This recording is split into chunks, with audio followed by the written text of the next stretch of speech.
Hello and welcome to my channel. आज की इस वीडियो में हम बात करेंगे डायरेक्टिव इन्फ्लुएंस ऑफ ग्रुप्स की। तो डायरेक्टिव इन्फ्लुएंस ऑफ ग्रुप्स हम पढ़ते हैं जब हमें इलेक्ट्रोफिलिक सब्स्टिट्यूशन रिएक्शन कराना है बेंजीन का in the presence of a group. अब वो ग्रुप जब एक बेंजीन रिंग के ऊपर लग गया है, यहाँ पर फॉर एग्जांपल किसी भी ग्रुप जी की हम बात करते हैं, बेंजीन के ऊपर कोई ग्रुप है जी, इसका अब बेंजीन के इलेक्ट्रोफिलिक सब्स्टिट्यूशन रिएक्शन में क्या रोल होगा वो हमें पढ़ना है under directive influence of groups. तो डायरेक्टिव इन्फ्लुएंस ऑफ ग्रुप्स में जो ये जी है, ये आपके दो टाइप का ग्रुप हो सकता है, या तो इलेक्ट्रॉन डोनेटिंग ग्रुप या फिर इलेक्ट्रॉन विड्रॉइंग ग्रुप। तो दोनों ही केस में एक अलग अलग इन्फ्लुएंस रहता है जो हम अभी एक एक करके समझ लेते हैं। इनको फर्दर डिटेल में समझने से पहले हम एक एग्जाम्पल ले लेते हैं फिनॉल का।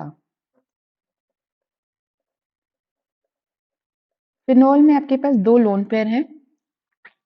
अब ये लोन पेयर क्या कर सकता है, ये रिंग को डोनेट कर सकता है, तो इसके जो लोन पेयर है वो रिंग की तरफ मूव करते हैं। और जब हम इसका रेजोनेटिंग स्ट्रक्चर लिखते हैं तो आपको रेजोनेटिंग स्ट्रक्चर्स इसके लिए आने चाहिए लिखने।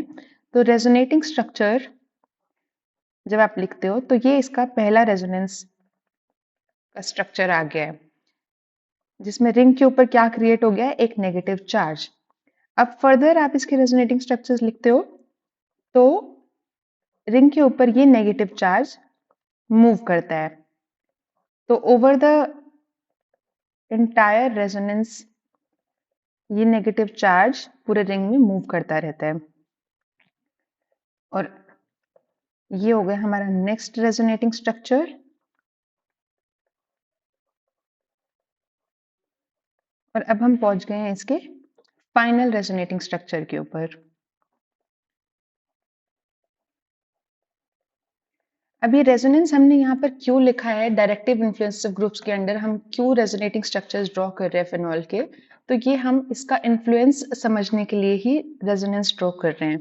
तो यहाँ पे OH जो है एक डोनेटिंग ग्रुप की तरह बिहेव कर रहा है। तो डोनेटिंग हम इसको क्यों बोल रहे हैं, क्योंकि ये रिंग को, जो बेंजीन रिंग है उसको ये इलेक्ट्रॉन्स अपने डोनेट कर रहा है। इलेक्ट्रॉन्स जो है फिनॉल के OH ग्रुप से बेंजीन रिंग की तरफ मूव कर रहे हैं। तो ये रिंग को +R से इलेक्ट्रॉन्स डोनेट कर रहा है। तो आप इसको +M या +R के थ्रू डोनेटिंग ग्रुप बोल सकते हो। तो फिनॉल जब डोनेट कर रहा है तो रिंग पे क्या क्रिएट हो रहा है, एक नेगेटिव चार्ज। तो ये नेगेटिव चार्ज की वजह से हम कह सकते हैं कि रिंग की ओवरऑल इलेक्ट्रॉन डेंसिटी क्या हो रही है, बढ़ रही है। तो ओवरऑल इलेक्ट्रॉन डेंसिटी रिंग की बढ़ रही है। और हम इन्फ्लुएंस ऑफ ग्रुप्स कहाँ पढ़ रहे हैं, इलेक्ट्रोफिलिक सब्स्टिट्यूशन रिएक्शन में। तो अगर आपने पिछली वीडियो देखी होगी तो मैंने बताया था इलेक्ट्रोफाइल क्या होता है। इलेक्ट्रोफाइल होता है इलेक्ट्रॉन लविंग। इलेक्ट्रॉन लविंग मतलब उसके पास खुद इलेक्ट्रॉन डेफिशिएंसी है, तो ये इलेक्ट्रॉन लविंग है, इसके पास इलेक्ट्रॉन डेफिशिएंसी है। तो अगर इसके पास इलेक्ट्रॉन डेफिशिएंसी है तो ये क्या होगा, इलेक्ट्रॉन्स की तरफ अट्रैक्ट होगा। तो जहां पर भी इलेक्ट्रॉन डेंसिटी ज्यादा होगी ये उसकी तरफ अट्रैक्ट होगा। तो अब यहाँ पे अगर हम इस सब चीज को कनेक्ट करें तो हम यहाँ बोल सकते हैं कि फिनॉल में OH ग्रुप ने बेंजीन रिंग को इलेक्ट्रॉन्स डोनेट किए, जिसकी वजह से रिंग पे आ गया एक नेगेटिव चार्ज और रिंग की इलेक्ट्रॉन डेंसिटी बढ़ गई है। और हमारा इलेक्ट्रोफाइल जो है उसको इलेक्ट्रॉन डेंसिटी चाहिए, तो मतलब ये रिएक्शन अब इलेक्ट्रोफिलिक सब्स्टिट्यूशन रिएक्शन को फेवर करेगा। ये मॉलिक्यूल इलेक्ट्रोफिलिक सब्स्टिट्यूशन रिएक्शन को फेवर करेगा। तो हम कह सकते हैं यहाँ पर कि OH ग्रुप ने बेंजीन रिंग को क्या कर दिया है, एक्टिवेट। तो बेंजीन रिंग को क्या कर दिया, activate for electrophilic substitution reaction, for electrophilic substitution reaction. तो हम यहाँ पे कह सकते हैं एक जनरल स्टेटमेंट कि इलेक्ट्रॉन डोनेटिंग ग्रुप्स, जिसको मैं EDG से रिप्रेजेंट कर रही हूँ, इलेक्ट्रॉन डोनेटिंग ग्रुप्स क्या करते हैं, बेंजीन रिंग को एक्टिवेट कर देते हैं इलेक्ट्रोफिलिक सब्स्टिट्यूशन रिएक्शन के लिए। क्योंकि अगर आप उनका रेजोनेंस ड्रॉ करो, रेजोनेटिंग स्ट्रक्चर्स ड्रॉ करो, तो वो रिंग को इलेक्ट्रॉन्स डोनेट करके उस पर नेगेटिव चार्ज ला रहे हैं। और इलेक्ट्रॉन डेंसिटी को बढ़ा रहे हैं। तो इलेक्ट्रॉन डोनेटिंग ग्रुप्स जनरली क्या होते हैं? एक्टिवेटिंग ग्रुप्स होते हैं। They R ring activating. और एक्टिवेटिंग किसके लिए?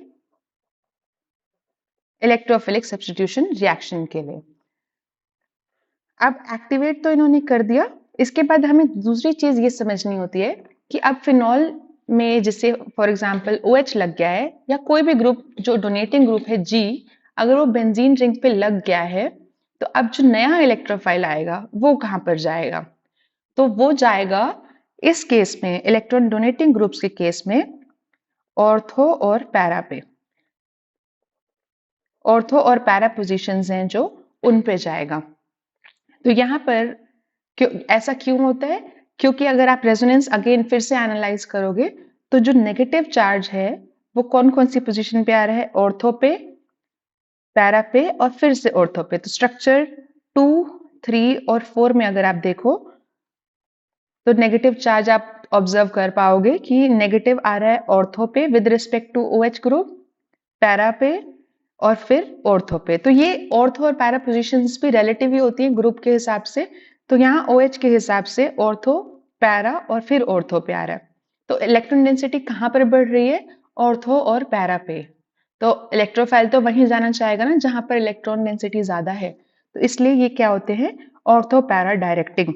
ये एक जनरल ऑब्जर्वेशन है। इसमें एक एक्सेप्शन है जो हम वीडियो के एंड में पढ़ेंगे।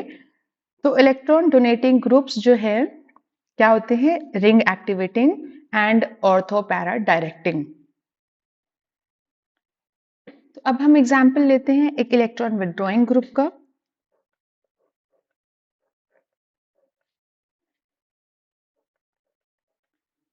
जैसे हम एग्जाम्पल यहाँ पर लिया है बेंजल्डिहाइड का।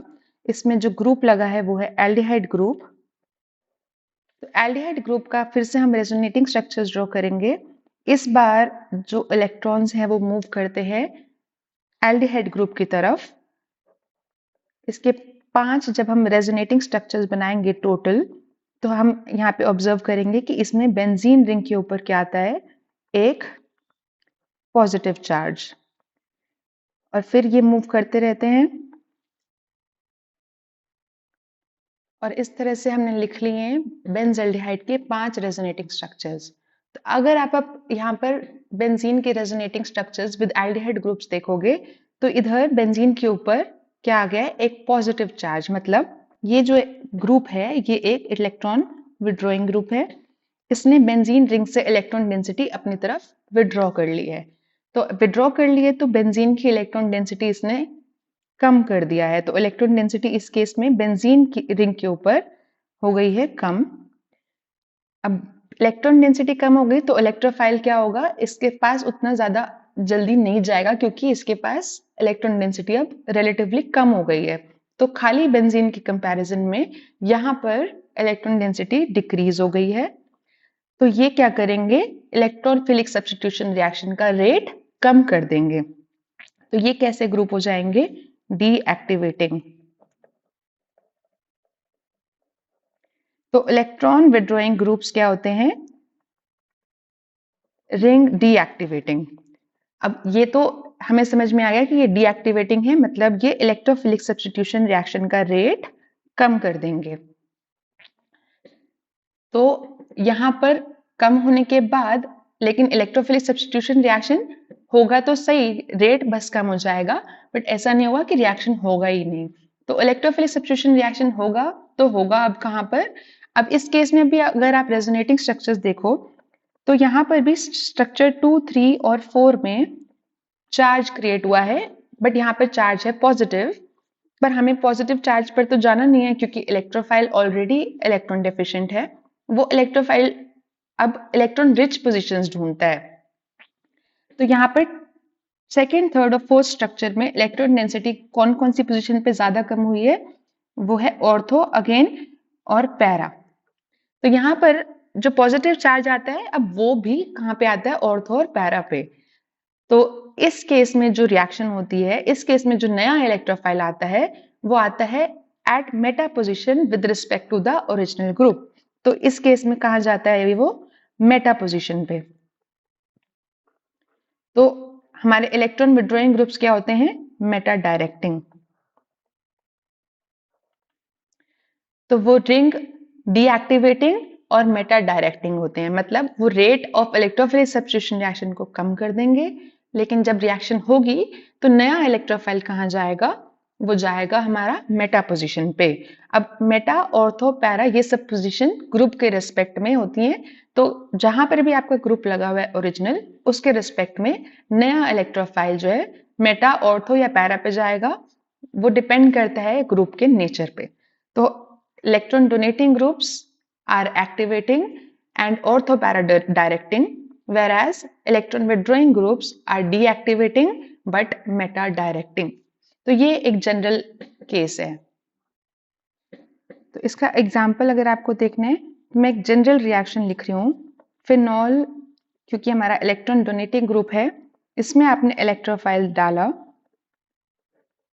तो अब वो कौन सी पोजीशन पे जा सकता है? या तो ऑर्थो पर या पैरा पर। अब अलग अलग रिएक्शंस के अपने स्पेसिफिक कंडीशंस होते हैं, स्पेसिफिक प्रोडक्ट्स होते हैं, तो वो हमें रिएक्शन स्पेसिफिकली पढ़नी पड़ती है। बट ये जनरल अगर आइडिया समझना है तो ये उसका ओवरऑल समरी है। तो यहाँ पर ये बना आपका ऑर्थो प्रोडक्ट और यहाँ पर ये बना आपका पैरा प्रोडक्ट। क्योंकि OH जो है वो एक इलेक्ट्रॉन डोनेटिंग ग्रुप है, तो ये ऑर्थो या पैरा पे डायरेक्ट करता है नए इलेक्ट्रोफाइल को। और अगर आपको यही चीज बेंजल्डिहाइड में या किसी इलेक्ट्रॉन विड्रॉइंग ग्रुप के केस में देखनी है, तो अब ये जो प्रोडक्ट है वो कहां पे बनेगा?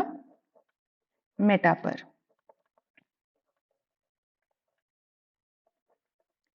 तो ये बन गया मेटा प्रोडक्ट।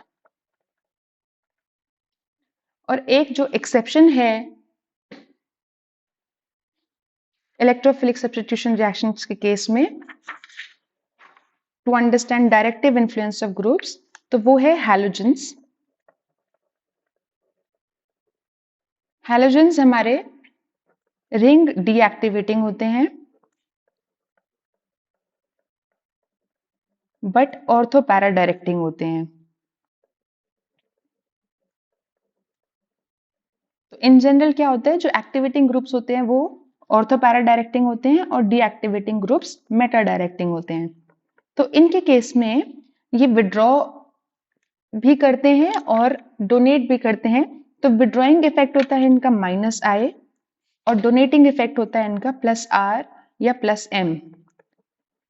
तो इनका -I एक बहुत ही स्ट्रॉन्ग इफेक्ट होता है, जिसकी वजह से ये रिंग को डीएक्टिवेट करते हैं, बट ये रेजोनेंस के थ्रू रिंग पर नेगेटिव चार्ज लाते हैं ऑर्थो और पैरा पे।